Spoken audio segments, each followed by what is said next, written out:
Secretary education, doctor P K. Goel, secretary তথ্য সংস্কৃতি দপ্তর, Shri Subhash Deb, vice chairman, state level cultural advisory committee, এবং সঙ্গে রয়েছেন শ্রী রতন বিশ্বাস, ডাইরেক্টর তথ্য সংস্কৃতি দপ্তর। রবীন্দ্র প্রতিকৃতিতে পুষ্প শুভেচ্ছা জানিয়ে 161তম রবীন্দ্র জন্মজয়ন্তীর এই সন্ধ্যার আয়োজনের শুভ সূচনা করতে চলেছি আমরা। মুহূর্তে আমরা সাক্ষী, সবাই করতালিতে অভিনন্দিত করবেন। শুভ হোক এই আয়োজন। প্রভু তোমার পানে, প্রভু তোমার পানে, যায় যেন মোর সকল আশা, গভীর আশা, প্রভু তোমার কানে, প্রভু তোমার কানে, এই আমাদের কামনা।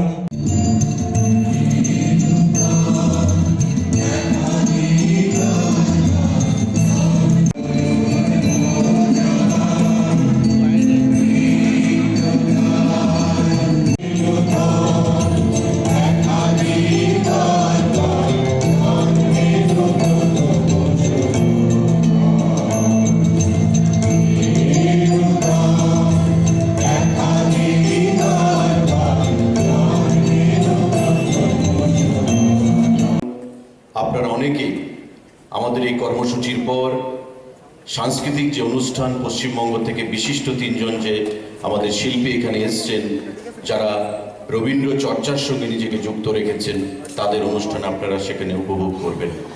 আমাদের প্রয়াস যাতে করে আমাদের সংস্কৃতিকে, আমাদের ভাষাকে, আমাদের কাব্যকে, আমাদের গদ্যকে এবং রবীন্দ্রনাথ যে পথ আমাদেরকে দেখিয়ে গেছেন, তার দেখানো পথে যেন আমরা বাঙালি জাতিকে ভারতবর্ষের মধ্যে শ্রেষ্ঠ জাতিতে আমরা রূপান্তরিত করতে পারি।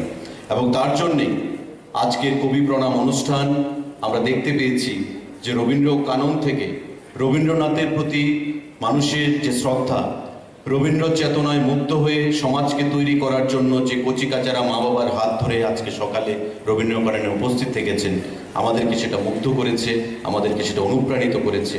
কারণ সংস্কৃতি যতদিন থাকবে, বাঙালি যতদিন থাকবে, বাংলা ভাষা যতদিন থাকবে, যতদিন গদ্য থাকবে, যতদিন কবিতা থাকবে, যতদিন নাটক থাকবে, ততদিন রবীন্দ্রনাথ আমাদের মধ্যে সেখানে হৃদয়ের মধ্যে বিরাজ করবেন। সেই রবীন্দ্রনাথের প্রতি আমাদের সেই শ্রদ্ধা নিবেদন করছি আজকের এই কবি প্রণামের দিনে। এবং রবীন্দ্রনাথ যেটা বলে গেছেন কবিগুরু, যে where the mind is without fear, where the head is held high, where knowledge is free, where the world has not been broken up into fragments by narrow domestic walls, where the words comes out from the depth of truth into the heaven of freedom, might Father make my country way, চিত্ত যেথা ভয় শূন্য, উচ্চ যেথা শির। উনি লড়াই করেছেন ওই ব্রিটিশের সঙ্গে থেকে। প্রথম বাঙালি যিনি ইউরোপিয়ানদের বাইরে, তাকে নাইট উপাধি দেওয়া হয়েছিল, সেই নাইট উপাধি উনি বিসর্জন দিয়েছেন জালিয়ানওয়ালাবাগের হত্যাকাণ্ডের বিরোধিতা করে। সেই 1989 সালে উপাধি সেখানে বর্জন করেছিলেন, যেটা তাকে দেওয়া হয়েছিল ব্রিটিশের দ্বারা 1995 সালে। আমরা দেখেছি কবিতার মাধ্যমে, গদ্যের মাধ্যমে তার ওই ব্রিটিশের বিরুদ্ধে যে লড়াই করার মানসিকতা, ভারতবর্ষের স্বাধীনতা আন্দোলনকে এগিয়ে নিয়ে যাওয়ার জন্য ভারতবর্ষের স্বাধীনতা সংগ্রামীদেরকে উনি লড়াইয়ের পথ দেখিয়েছেন। আজকে সেই কবিগুলোকে আমরা রাজ্য সরকারের পক্ষ থেকে বিনম্র চিত্তে সেখানে স্মরণ করছি, শ্রদ্ধা জানাচ্ছি এবং সবাইকে আহ্বান জানাবো যে বাঙালি রবীন্দ্রনাথ ছাড়া, নজরুল ছাড়া কখনো বাঙালি তার প্রতিভাকে বিকাশ করতে পারবে না। রবীন্দ্রনাথ আমাদের মননে রয়েছেন, যতদিন পৃথিবী থাকবে, যতদিন ভাষা থাকবে, সংস্কৃতি থাকবে, রবীন্দ্রনাথ আমাদের মধ্যে থাকবে। তাই রবীন্দ্র চেতনায় আমাদেরকে মুগ্ধ হয়ে আজকের যুগে রবীন্দ্রসঙ্গীত, আজকের যুগে রবীন্দ্রনাথের প্রতিটা জিনিস, পশ্চিমবঙ্গের সেই শান্তিনিকেতন যেটা তার হাতে তৈরি করা, শান্তি হয়েছিল 2004 সালে পশ্চিমবঙ্গ সেখানে শান্তিনিকেতন থেকে। তারপরেও আমরা রবীন্দ্রনাথকে স্মরণে রেখেছি, রবীন্দ্রনাথের প্রতিটি জিনিসকে আমরা অক্ষুণ্ণ রাখবো। আমাদের রাজ্যেও আমরা সেই প্রয়াস আমরা জারি রাখবো। আমাদের মুখ্যমন্ত্রী, আমাদের সরকার এবং আমাদের প্রধানমন্ত্রী সেই দিশায় আমাদেরকে দিক নির্দেশ করে চলেছেন। আপনাদের সবাইকে স্বাগত জানাই। আপনারা আমাদের যারা পশ্চিমবঙ্গ থেকে শিল্পীরা এসছেন, সেই শিল্পীদের আমাদের যে অনুষ্ঠান সেটা আপনারা উপভোগ করবেন।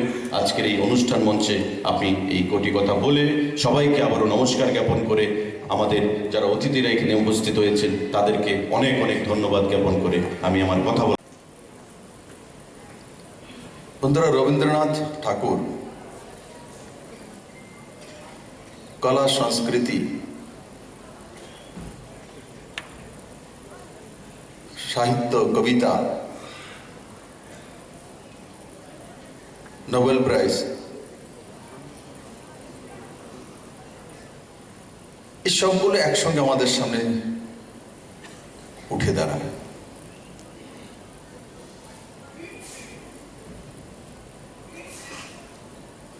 আর পরবর্তী সময় বিশ্বকবি এক সমুদ্রের মতো জ্ঞানের পাহাড়,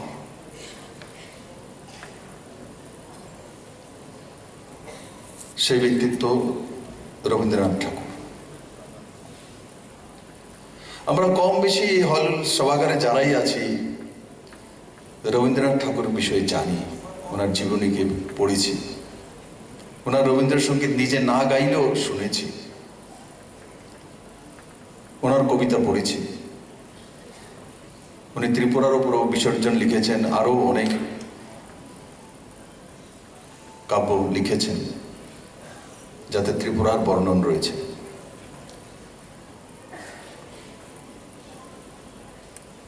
বাস্তবে রবীন্দ্রনাথ ঠাকুর চাইছিলেন কি?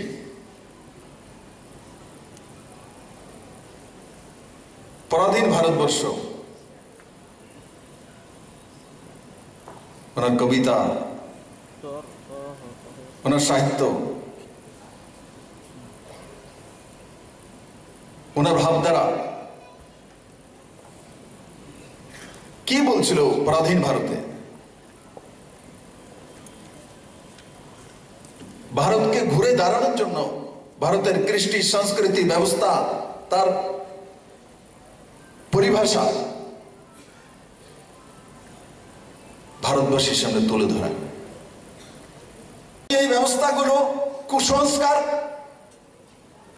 আমার আগে যারা শাসক ছিল এরাই বলতো, ছোটবেলা আমি বক্তব্য শুনতাম তাদের।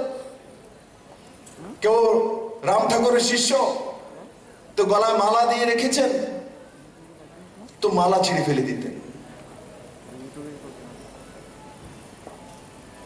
কিসের সংস্কার? কে শিখিয়েছে এগুলো? তার মানে কি? তার মানে আমাদের ব্যবস্থার উপর আঘাত করা। ইয়াদ রাখবেন, অর্থবল হোক, জনবল হোক, অ্যাটমিক শক্তি হোক, সব বলের উপরে সাংস্কৃতিক বল। সংস্কৃতি ভারতকে এক জায়গায় এনে দেয়, এক জায়গায় সবাইকে নিয়ে আসে। তার জন্য অ্যানাউন্সমেন্ট করতে হয় না, তার জন্য বাড়ি বাড়ি নিমন্ত্রণ করতে হয় না। মন্দিরে গেলে জুতা খুলে যেতে হয়, ছোট্ট শিশু পর্যন্ত জানে। মন্দিরে যখন যাই, আমার সঙ্গে 5 বছরের 7 বছরের শিশু বাচ্চা যখন থাকে, তাকেও বলতে হয় না জুতা খুলে রাখো, জুতা খুলে ভেতরে যায়। এই হচ্ছে ভারত। ভারতকে বোঝা বহু কঠিন, ভারতকে বোঝা বহু কঠিন। ভারতে বহু মুনির দেশ, বহু সায়েন্টিস্টের দেশ, রবীন্দ্রনাথ ঠাকুরের মতো বহু বিদ্বান ব্যক্তির দেশ।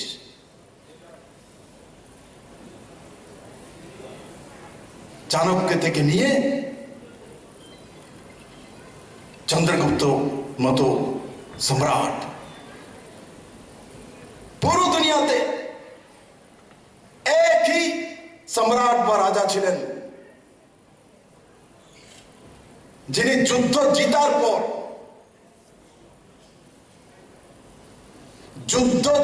পর কলিঙ্গ যুদ্ধ উনি হারেননি। যুদ্ধ অনেক প্রাণঘাতী হয়েছে, কিন্তু চন্ড অশোক ওনাকে বলা হতো, উনি সাম্রাজ্যবাদের পুরো দৃষ্টিভঙ্গি নিয়ে নেমেছেন, পুরো দুনিয়া জিততে হবে, ভোগ ছিল তার মধ্যে। কিন্তু কলিঙ্গ যুদ্ধ ভয়ানক যুদ্ধ হয়েছে, কিন্তু যুদ্ধ জিতেছেন। যুদ্ধ জেতার পর রাজধর্ম ত্যাগ করে কোনো ব্যক্তি সন্ন্যাস নিয়ে নেয়, কোনো রাজা, কোনো সম্রাট, একমাত্র ভারতবর্ষের মধ্যেই জন্মেছে সম্রাট। বিদেশি মানসিকতা সম্পন্ন ব্যক্তিত্বকে চাপিয়ে দেওয়া হতো, ওনারা বেশি জানেন এমন নয়। ভারতের জন্মে ব্যক্তি সবচেয়ে বেশি জানে। সনাতন हम लोग, আমরা সনাতন।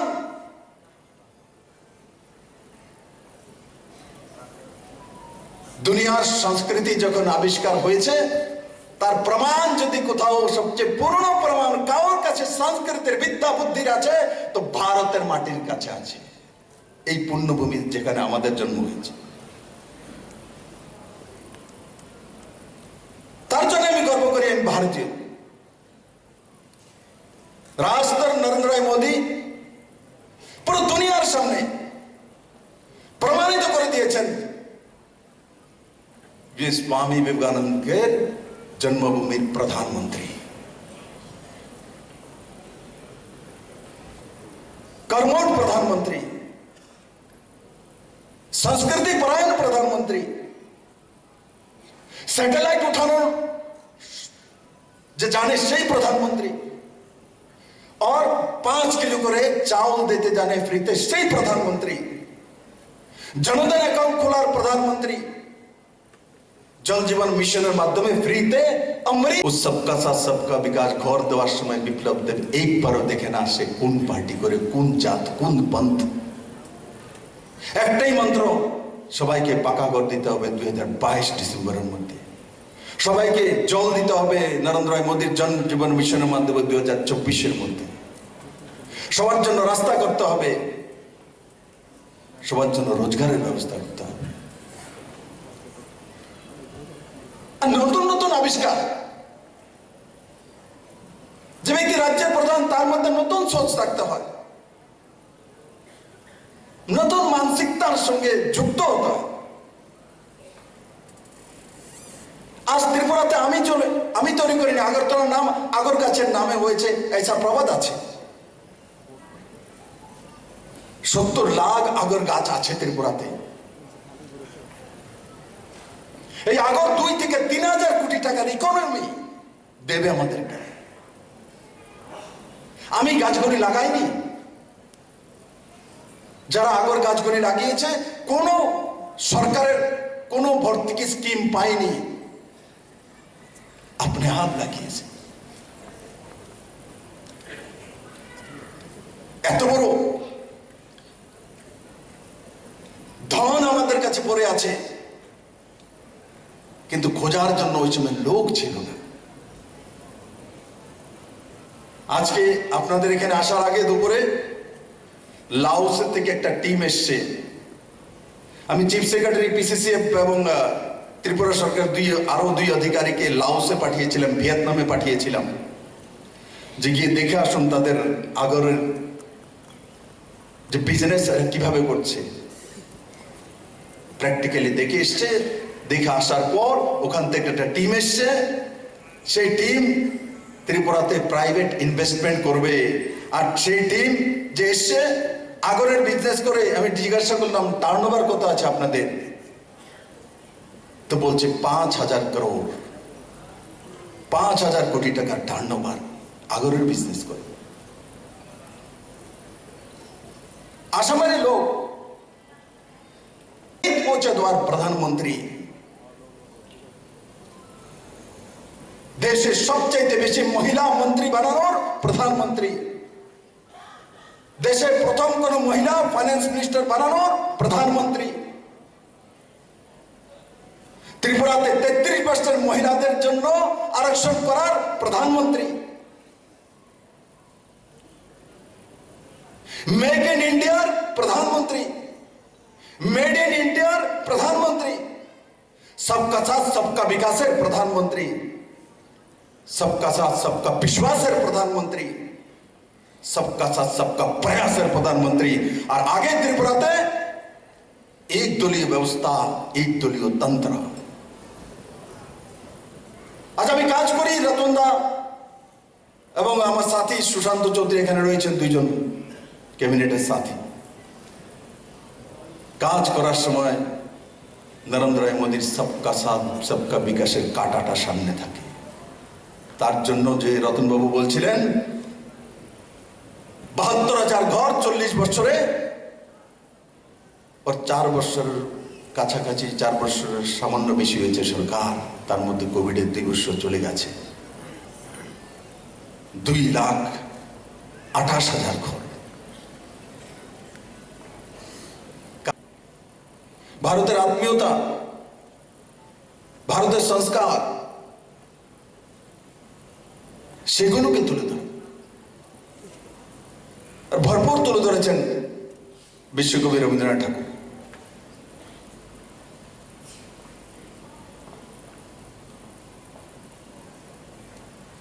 और पराधीन भारतवर्षे बड़ भूमिका ছিল। যারা স্বাধীনতা সংগ্রামী, যারা সামনে এসে আন্দোলন করেছেন, তাদের অনুপ্রেরণা সূত্র কোথায় ছিল, বিন্দু কোথায় ছিল?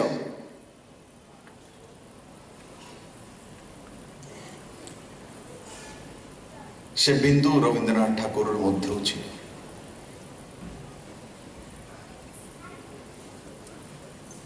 আজকে আমরা স্বাধীন ভারতের নাগরিক।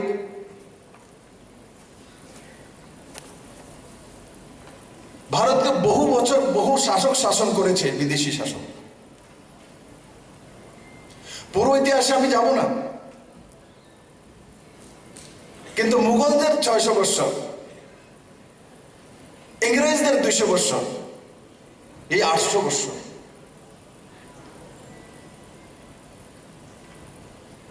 ভারত সম্পূর্ণ বিদেশি শক্তির কাছে পরাজিত ছিল। আমাদের সংস্কৃতিকে, আমাদের ব্যবস্থাকে বারবার ভাঙার বহু প্রয়াস হয়েছে, কিন্তু 600 বছরের মুঘলরাও পারেনি, 200 বছরের ইংরেজরাও পারেনি। দেশ স্বাধীন হওয়ার আগে থেকে আরেকটা শক্তির উদ্ভব হয়েছিল, সমাজতন্ত্রের নামে, কমিউনিজমের নামে ভারতীয় কৃষ্টি সংস্কৃতির উপর আঘাত করা। এরাও ভারতের সংস্কৃতিকে পরাজিত করতে চেয়েছিল, পারেনি। যে রাজ্যে আমার জন্ম হয়েছে, যে রাজ্যে আজ মুখ্যমন্ত্রীর নাতে কাজ করার সুযোগ পেয়েছি, ছোটবেলা থেকে আমিও দেখেছি কিভাবে রবীন্দ্রনাথ ঠাকুরকে বুর্জোয়া কবি, আর কিভাবে ভারতের কৃষ্টি সংস্কৃতি ব্যবস্থাকে ভেঙে চুরমার করার জন্য বাবা মার মৃত্যুর পরও মাথা মুন্ডন না করা, মন্দিরে না। ওকে আমি যখন বললাম যে লিপস্টিক কে লাগিয়েছে, মা লাগিয়েছে, বলে না আমি নিজে লাগাই। আমি বললাম আমি লাগাবো কি? বলে তুমিও লাগাও।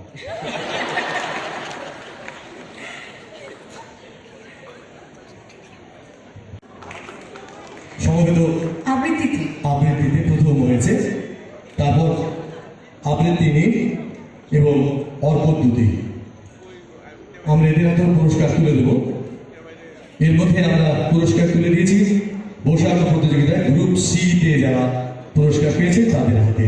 আমাদের Subscribe to Tripura Info and press the bell icon so that you never miss any latest updates and news on Tripura.